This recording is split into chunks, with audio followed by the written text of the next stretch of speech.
All right, rolling audio, backlight on, key light on. Cool.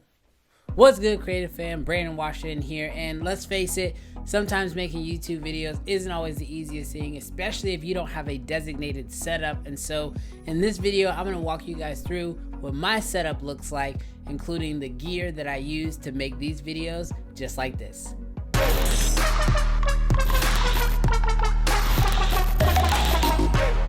What's going on, guys? All right, first of all, I just want to say thank you so much for checking out the video. If this is your first time to the channel and you're into filmmaking, gear, tips, tutorials, all that good stuff, definitely consider hitting that subscribe button.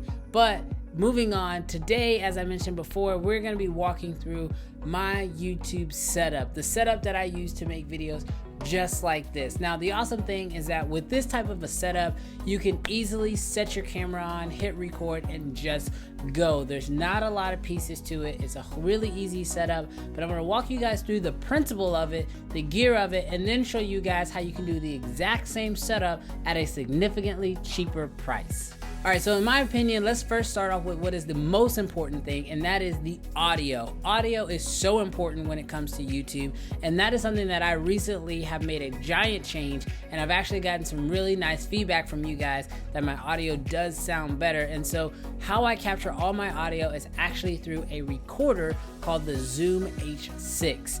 It actually has attachments that you can attach to it, and so I actually use those attachments to record my audio straight to the recorder. It makes it a whole lot easier because now I'm not having to deal with any type of lavalier setup. I don't have to mic myself or deal with any of that stuff. I can quickly sync my audio in post, and then my audio sounds great and it's good to go. Now, the next level of importance to me is my lighting. Lighting is so important when it comes to video. In my opinion, it actually can be even more important than the camera that you're using. So when it comes to my lighting situation, I actually use the Aputure 120d. Now, this is the Mark 1 version. As I've already did a video on, the Mark 2 version will be coming out soon. And when that comes out, I'll definitely be doing a full review on that as well. But the Mark 1 is an awesome light. You pair that with the light dome and it gives you some amazing results, some really soft key light. Now, as far as my fill light goes on this side, instead of actually using a different light, I actually have chosen to use a bounce board. Now, when it comes to the bounce board, it's super inexpensive. I just went with like a cheap Amazon Newer, or however you pronounce that, little 5-in-1 reflector bounce, and I use the white side to just fill in this additional lighting. It is insane how minimalistic that this little extra tip is, but having this little fill light makes a drastic difference in the overall video. So for example, this is what it looks like before, and now this is what it looks like without that fill light. And so you can see, just as I actually move my reflector in and out, how much that bounce actually makes a massive difference. And at this point, I'm literally just swinging it back and forth. Now that we've taken care of audio and lighting, the next thing I do want to jump into is the camera. Now, as a lot of you guys know, I do have a Canon 1Dx Mark II. I pair that with my 50mm 1.2 lens, which is a very sharp lens, and I love that pairing, especially for interviews, YouTube videos, that kind of stuff. I don't shoot it at 1.2, however, I shoot it at 2.8. I find that it is extremely sharp at 2.8, and it makes for some really nice bokeh. And so kind of leading into some of the background things, that's where I have additional lights. I have my monitors going from my laptop. I have that green little backlight, which is just an LED bulb in a normal lamp. So I get some separation from myself in the background.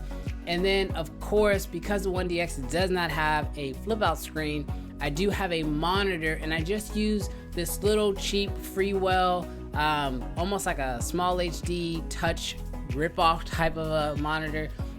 It's a small little monitor. It's only used so I can make sure that my framing is right. I don't really use it to make sure my colors are right or my exposure is right. It's good, but it's not the best monitor you could get for those things. But it is great if you want to just be able to use it for making sure that your framing is done and set up properly. And so that's honestly the only thing I use that for. And that's really all there is to this setup. It is super simple. Now, as I mentioned before you guys jump off this video, that this setup does use some pretty high-end gear, but you can do this exact same setup for a significantly cheaper price. And so I'm going to show you what that setup looks like now.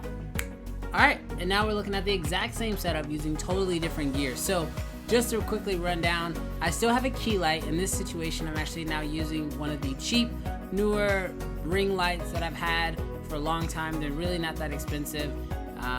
In the same location, I have a bounce board, this time just using a piece of foam core that I bought from Walmart for like less than $1.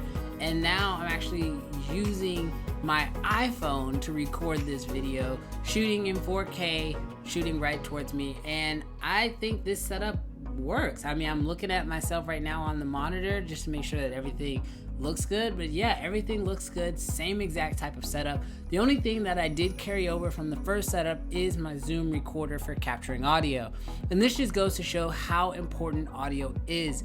Audio is by far more important than the camera, the lighting, and anything else, in my opinion, when it comes to YouTube, because if your audio does not sound good, people will tune out. But if your audio sounds crisp, they're more likely to stick around. So now that we've seen this setup, let's go ahead and jump back over to the original. Alright, so yeah, there you go guys. Now we're back to the normal setup. Now, this setup is something that is super simple to pull off. It's basically just having a really good, strong, soft key light, something to bounce that light and fill in the other side of your face, having your camera directly in front of you, having a good way to capture audio, a strong source of audio, and then having something in the background, giving yourself some distance so that way you can actually have some type of a bokeh, if possible, if your lens or camera will allow for that. But that is basically what this setup is all about. Now, I know I went over a lot of that gear fairly quickly, and that's because this week I actually have something super important planned for you guys. For this Motivational Monday, I wanted to take you guys behind the scenes on what I use to make my YouTube videos so that you guys could see what it actually takes to make my videos. However, I do want to go in more detail in all these different areas, and so this week I'm actually going to be putting out a video every day, so that way I can take you guys into more detail about things like my recorder, about the Aputure light, about shooting with the 1Dx, and a couple other things. So definitely make sure you guys stick around. Again, if you are new to the channel, you haven't subscribed yet, definitely hit that subscribe button, because you're not going to want to miss any of these videos coming out this week. And also, if you guys have any additional questions for me about this entire setup, please make sure you leave those questions down in the comment section, and I'll catch you guys in the next video. Peace.